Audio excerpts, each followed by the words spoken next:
আসসালামু আলাইকুম। সম্মানিত সুধী, জাতীয় ভোক্তাধিকার সংরক্ষণ অধিদপ্তরের মহাপরিচালক মহোদয়ের নির্দেশনায় সারা দেশে নকল, ভেজাল এবং দ্রব্যমূল্য নিয়ন্ত্রণে যে বাজার তদারকি চলছে তারই অংশ হিসেবে আজ মানিকগঞ্জ জেলা কার্যালয় থেকে আমরা এসেছি মানিকগঞ্জ সদর উপজেলার ভাটবাওর বাজারের পাশে।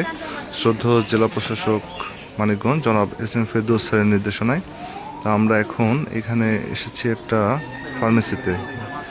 তো গতকাল আমাদের কাছে একটা অভিযোগ ছিল যে এই ফার্মেসি থেকে মেয়াদ উত্তীর্ণ ওষুধ বিক্রি হয়েছে এবং একজন ক্রেতা যিনি অভিযোগ করেছিলেন সে তার 3 বছরের যে শিশু ছিল সেই শিশুর জন্য ওষুধ কিনে নিয়ে যায় এবং সেটা মেয়াদ উত্তীর্ণ ছিল। তো আমরা সেই অভিযোগ পাওয়ার সাথে সাথেই আজ সকাল 7:30 থেকে এখানে অভিযান শুরু করি।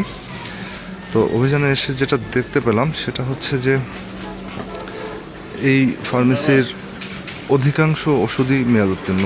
ইভেন সেখানে 2007, 2010, 12, 16, 18, 19 মানে আজ থেকে 15 বছর আগে মেয়াদ উত্তীর্ণ হয়েছে এমন ওষুধও আমরা এই ফার্মেসিতে পেয়েছি। এবং এই হচ্ছে তার টোটাল মেয়াদ উত্তীর্ণ ওষুধের পরিমাণ। আর মোটামুটি বড় সাইজের ঝুড়ির এক ঝুড়ি হয়েছে। এটা বিভিন্ন ক্যাটাগরির ওষুধ যা সবগুলো এখানে মেয়াদ উত্তীর্ণ। আমরা এই প্রায় 1-1.5 ঘন্টা ধরে এগুলো বের করলাম তার এই বিভিন্ন সেলফ থেকে। তো এখনো এখানে চলছে যে মেয়াদ উত্তীর্ণ ওষুধ আর আছে কিনা আমরা এখনো চেক করছি। তো এই দোকানে যিনি পরিচালনা করেন ফার্মাসিস্ট, আপনার নাম হচ্ছে কি জানো? নাজিমউদ্দিন। উনি হচ্ছেন এই ফার্মেসির পরিচালনা করছেন। তো তার এখানেই আমরা আসলে বিপুল পরিমাণ মেয়াদ উত্তীর্ণ ওষুধ পেয়েছি। এখন আমরা ভোক্তাধিকার আইন অনুযায়ী তার বিরুদ্ধে আইনানুগ ব্যবস্থা গ্রহণ করব।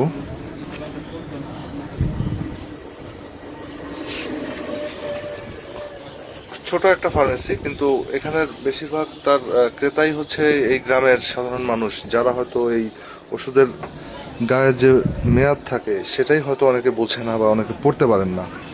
তো ফার্মাসি যিনি চালাচ্ছেন উনি যদি সচেতন না হন তাহলে তো এই মেয়াদ উত্তীর্ণ ওষুধ যে কারো হাতে দিলে সে সেটা সেবন করবে। তো এটা তো জনস্বাস্থ্যের জন্য খুবই ঝুঁকিপূর্ণ হয়ে যাচ্ছে। তো আমরা চাই যে তারা পরিশুদ্ধ হয়ে ব্যবসা পরিচালনা করুক, কিন্তু তারা না জেনে হোক বা অবহেলা করে হোক তারা এই ঘটনাগুলো ঘটিয়ে যাচ্ছেন। তো আমরা আজ এটাকে একটা দৃষ্টান্ত স্বরূপ এই প্রতিষ্ঠানকে বন্ধ করে দেব, যাতে এই ধরনের অনিয়ম করার সুযোগ সে আর ভবিষ্যতে না পায়। এবং সেই সাথে আমাদের একটা আর্থিক জরিমানা করা হবে তাকে। তো আমাদের আজকের অভিযানটি সার্বিকভাবে তত্ত্বাবধান করছেন মানবগঞ্জ জেলা প্রশাসক মানিকগঞ্জ জনাব এস.এম. ফেরদৌস স্যার। তো আমরা এই প্রতিষ্ঠানের বিরুদ্ধে এখন আইনানুগ ব্যবস্থা গ্রহণ করে প্রতিষ্ঠানটিকে সাময়িকভাবে বন্ধ করে দেব। ধন্যবাদ আমাদের সাথে থাকার জন্য। আসসালামু আলাইকুম।